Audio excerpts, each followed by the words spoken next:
بسم اللہ الرحمن الرحیم 10 رمضان المبارک ام المؤمنین سیدہ خدیجہ رضی اللہ تعالیٰ عنہ کا یوم وفات ہے۔ حضرت خدیجہ رضی اللہ تعالیٰ عنہ حضور صلی اللہ علیہ وسلم کی پہلی زوجہ محترمہ تھی۔ حضور صلی اللہ علیہ وسلم کی حضرت خدیجہ کے ساتھ محبت کا یہ عالم تھا کہ ان کی زندگی کے دوران حضور صلی اللہ علیہ وسلم نے دوسرا کوئی نکاح نہیں فرمایا تھا۔ حضور صلی اللہ علیہ وسلم حضرت خدیجہ رضی اللہ تعالیٰ عنہ کے بارے میں فرماتے ہیں کہ ان سے بہتر مجھے کوئی بیوی نہیں ملی، کیونکہ انہوں نے ایمان لا کر اس وقت میرا ساتھ دیا جب کفار نے مجھ پر ظلم و ستم کی حد کر رکھی تھی۔ انہوں نے اس وقت میری مالی مدد کی جب دوسرے لوگوں نے مجھے اس سے محروم کر رکھا تھا۔ اس کے علاوہ ان کے بدن سے مجھے اللہ تعالیٰ نے اولاد کی نعمت سے سرفراز فرمایا، جبکہ میری کسی دوسری بیوی سے میری کوئی اولاد نہیں ہوئی۔ بعد میں مدنی حیات مبارکہ میں ایک اور صاحبزادے سیدنا ابراہیم رضی اللہ تعالیٰ عنہ پیدا ہوئے تھے، جو کہ ماریا قبطیہ رضی اللہ تعالیٰ عنہ سے تھے۔ حضرت خدیجہ رضی اللہ تعالیٰ عنہ کے ساتھ حضور صلی اللہ علیہ وسلم کی بے پناہ محبت تھی، لیکن کیا آپ کے علم میں ہے کہ حضرت خدیجہ رضی اللہ تعالیٰ عنہ کی نماز جنازہ نہیں پڑھائی گئی تھی، کیونکہ اس وقت تک نماز جنازہ سمیت 5 وقت کی بھی نماز فرض نہیں ہوئی تھی، بلکہ اسی طرح رمضان کا مہینہ ہونے کے باوجود کوئی فرض روزے سے بھی نہ تھا، کیونکہ اس وقت تک روزے بھی فرض نہیں ہوئے تھے۔ حضور صلی اللہ علیہ وسلم نے خود جنازے میں شرکت کی تھی۔ اسی سال رسول صلی اللہ علیہ وسلم کے محبوب چچا جناب ابو طالب کی بھی رحلت ہوئی، اور 2 عظیم صدموں نے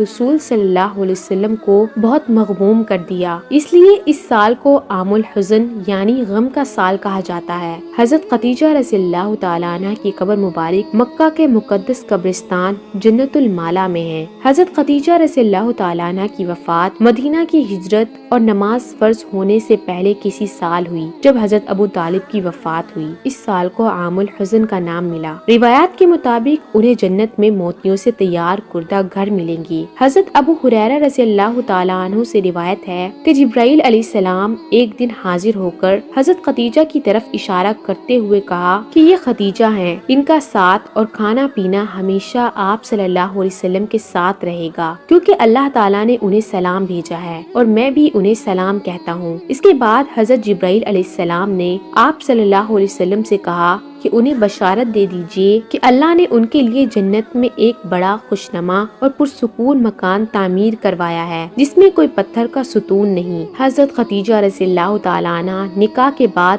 25 برس تک زندہ رہیں، اور 11 رمضان سن 1090 ہجرت سے 3 سال قبل آپ نے انتقال کیا۔ اس وقت ان کی عمر 64 سال 6 ماہ کی تھی۔ چنانچہ نماز جنازہ اس وقت تک شروع نہیں ہوئی تھی، اس لیے ان کا جسم مبارک اسی طرح دفن کر دیا گیا۔ خدیجہ رضی اللہ تعالیٰ عنہ کی قبر جنت المالا قبرستان میں ہے، اور اس جنت کے ساکنان کی سب سے محترم و مقدس قبر تصور کی جاتی ہے۔ خدیجہ رضی اللہ تعالیٰ عنہ کی بہت سی اولاد ہوئی۔ ابو حالہ جو ان کے پہلے شوہر تھے، ان سے ان کے 2 لڑکے پیدا ہوئے، جن کے نام حالہ اور ہند تھے۔ دوسرے شوہر یعنی عتیق سے ایک لڑکی پیدا ہوئی، اس کا نام بھی ہند تھا۔ محمد صلی اللہ علیہ وسلم سے 6 اولادیں پیدا ہوئیں، 2 صاحبزادے جو بچپن میں انتقال کر گئے، اور 4 صاحبزادیاں جن کے نام درج ذیل ہیں۔ حضرت قاسم بن محمد صلی اللہ علیہ وسلم کے سب سے بڑے بیٹے تھے، انہی کے نام پر آپ کی کنیت ابو قاسم تھی۔ چھوٹی ہی عمر میں مکہ میں انتقال کر گئے تھے۔ ان کے بعد زینب بنت محمد حضرت محمد صلی اللہ علیہ وسلم کی سب سے بڑی صاحبزادی تھی۔ ان کے بعد عبداللہ بن محمد نے بہت کم عمر پائی، چونکہ زمانہ نبوت میں پیدا ہوئے تھے، اس لیے طیب اور طاہر کے لقب سے مشہور ہوئے۔ ان کے بعد سیدہ رقیہ رضی اللہ تعالیٰ عنہ، اور ان کے بعد ام کلثوم رضی اللہ تعالیٰ عنہ، اور آخر میں سیدہ فاطمہ الزہرا رضی اللہ تعالیٰ عنہ۔ ان سب کی پیدائش میں 1 سال کا فرق تھا۔ حضرت خدیجہ رضی اللہ تعالیٰ عنہ اپنی اولاد کو بہت چاہتی تھی، چونکہ آپ مالی طور پر بھی بہت مستحکم تھی، اس لیے عقبہ کی لونڈی سلمہ کو بچوں کی پرورش پر مقرر کیا تھا۔ وہ ان کو کھلاتی اور دودھ پلاتی تھی۔ ازواج مطہرات میں خدیجہ رضی اللہ تعالیٰ عنہ کو بعض خاص خصوصیتیں حاصل ہیں۔ وہ محمد صلی اللہ علیہ وسلم کی پہلی بیوی ہیں۔ وہ جب نکاح میں آئیں تو ان کی عمر 40 برس کے قریب تھی، لیکن محمد صلی اللہ علیہ وسلم نے ان کی زندگی میں دوسری شادی نہیں کی۔